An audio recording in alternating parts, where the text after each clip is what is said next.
যদি আমরা সন্তান হওয়াটাকে ঝামেলা মনে করি, যদি আমাদের চিন্তা চেতনা এরকম চলে আসে এখন সন্তান না নিলে ভালো হতো, ওকে, যদি আমাদের চিন্তা চেতনা এরকম আসে আরেকটু দেরি করলে হ্যাঁ বেটার হতো, আমি বলবো এটা বড় একটা গন্ডগোল চিন্তা ভাবনায়।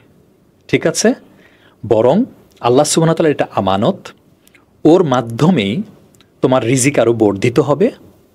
ঠিক আছে, তাহলে তুমি কিসের টেনশন করছো? তোমার স্কিল ডেভেলপমেন্ট নিয়ে? তোমাকে রিজিক দেবেন কে? আল্লাহ দিবেন, তাই না? তুমি কি গ্যারান্টি দিতে পারবা স্কিল বৃদ্ধি হলেই রিজিক বাড়বে? না, তাই না? কিন্তু এটা হতেও পারে তোমার স্কিল ওই তুলনায় বেশি বাড়লো না, কিন্তু ঠিকই নতুন জব অপরচুনিটি পেয়ে গেলা, অসম্ভব নয়। এবং হয়তো গল্পে চলে আসবে আমার ক্ষেত্রেই হয়েছে। আচ্ছা, সেটা কি এখনই শেয়ার করবো? এটা আমারও আসলে হয়েছে, মানে আমি রিলেট করতে পারছি। তাহলে আমারটা আমি শেয়ার করি। হ্যাঁ, আচ্ছা, ঠিক আছে। সেটা হচ্ছে যে যদি এটা নিয়ে আমি অলরেডি অনলাইনে একবার পোস্ট দিয়েছি, তো সবাই তো সব লেখা পড়েন না, তো পডকাস্টের মাধ্যমে হয়তো অনেকে জানবেন। সেটা হলো আমি ফুল টাইম জব শুরু করি কিন্তু 1999 সাল থেকে। আচ্ছা আচ্ছা, তো জব শুরু করলাম এবং প্রায় 1 বছরের মতো জব করলাম। তখন আমার আব্বুও জব করেন, আমার বড় ভাইয়া জব করেন, আমি করি। ঠিক আছে, তো প্রায় 1 বছরের মাথায় আমার আব্বুর জবটা চলে যায়। ঠিক আছে, হ্যাঁ, তো ন্যাচারালি বাসার যিনি ব্রেড আর্নার, তো তিনি একটু টেনশনে পড়ে যান, তাই না? এতগুলি আমরা 4 ভাই বোন, আমার আম্মু আছেন, আব্বু। তো ঠিক আব্বুর জব চলে গেল, আর তার পরের মাসে আমার কিন্তু দেখো 1999 সালে প্রথম ফুল টাইম জব শুরু করলাম, মাত্র 6,000 টাকা বেতনে শুরু করলাম আমি। ঠিক আছে, প্রবেশনের পরে 8,000 হলো, এবং এই 1 বছর ধরে আমি 8,000 টাকার বেতনে জব করছি শেষ মাস পর্যন্ত। হ্যাঁ, এমন সময় আমার একটা নতুন জব হলো এবং সেখানে এক ধাক্কায় 22,000 টাকা। ইউজুয়ালি কিন্তু তুমি খেয়াল করো 1999 সালে একটা ছেলে 8,000 টাকা বেতন পায়, সে এবার একেবারে 22,000 টাকা বেতনের চাকরি পেয়ে যাবে, এটা কিন্তু একটু চিন্তায় আসলে আসে না। 8 থেকে তুমি 10 হতে পারে, 12 হতে পারে, ম্যাক্সিমাম 15 হতে পারে, বলার চেয়ে বেশি।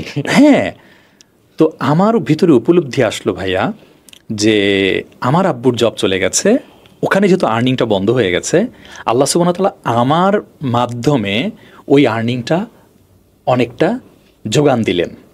আমি এটা বোঝার সাথে সাথে আমি শুধু আমার যাওয়া আসার যেটুকু হাত খরচ এতটুকু রেখে পুরো টাকা আমার আম্মিকে দিয়ে দিতাম যে আম্মি এগুলো রাখেন। আলহামদুলিল্লাহ এভাবে চলতে থাকলো সম্ভবত প্রায় 14 মান্থস। হ্যাঁ, 14 মাস পরে আব্বুর একটা জব হলো। আম্মি বললেন, শিবলি তুমি এখন টাকা জমাও, ঠিক আছে, তোমাকে আর দিতে হবে না। ঠিক আছে, আলহামদুলিল্লাহ। এবার দেখো আমি মানে লং স্টোরি শর্টে বলার চেষ্টা করি। এরপরে আমার বিয়ের পরিকল্পনা। ঠিক আছে, আমার বিয়ে হলো, আমার ওখানে ট্রিমেন্ডাস একটা ইনক্রিমেন্ট হলো। ঠিক আছে, ওকে।